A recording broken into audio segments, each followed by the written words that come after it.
तर आज आहे माझ्या बायकोचा वाढदिवस. त्यासाठी पहिल्यांदा सकाळी लवकर उठलो, लवकर होऊन पहिल्यांदा फ्रेश झालो. फ्रेश होऊन कपडे घालून तयार होऊन चाललो होतो बायकोला विश करण्यासाठी.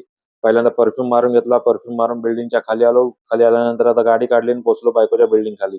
वरती येऊन बघतो तर काय ती अजून तयारच झाली नव्हती. तयार होऊन आता चाललो होतो मी दादरला पिक्चर बघायला दोघं जण चाललो होतो. मराठी पिक्चर होता. धर्मरक्षक संभाजी महाराज यांचा पिक्चर होता.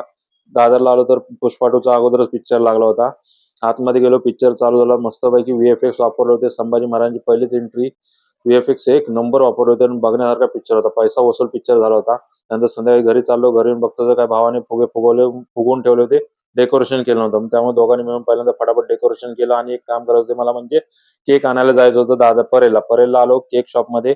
तिच्या आवडीचा पहिल्यांदा केक घेतला. केक घेऊन आता मम्मीने सकाळपासून जी मेहनत घेतली होती जेवणाची त्यासाठी मला प्लेट आणि वाटी घ्यायची होती. त्यासाठी प्लेट, वाटी घेतली आणि हॅपी बर्थडेचा एक टॅग घेतला. घरी आल्यानंतर एक छोटंसं माझं डेकोरेशन केलं होतं.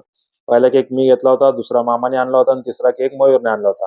आता मम्मीने ओवाळून घेतलं, मामीने, मोठ्या मावशीने, अनिता मावशीने आणि मम्मीने पण ओवाळून घेतलं. नंतर साक्षी यांनी ओवाळून झाल्यानंतर आता वेळ येत होती केक कापायची. केक कापायचं म्हणल्यावर शिवाज्ञा पहिलीच पुढे असते.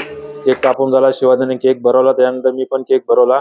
नंतर मोठ्या मावशीने केक भरवल्यानंतर मामीने पण केक भरवून घेतला. आता वेळ होती ती मम्मीने जी सकाळपासून जी मेहनत घेतली होती जेवणाची ती जेवणासाठी. तर जेवायला आम्ही सगळेजण नंतर बसलो होतो. व्हिडिओ जर तुम्हाला कसा वाटला ते मला कमेंट करून सांगा आणि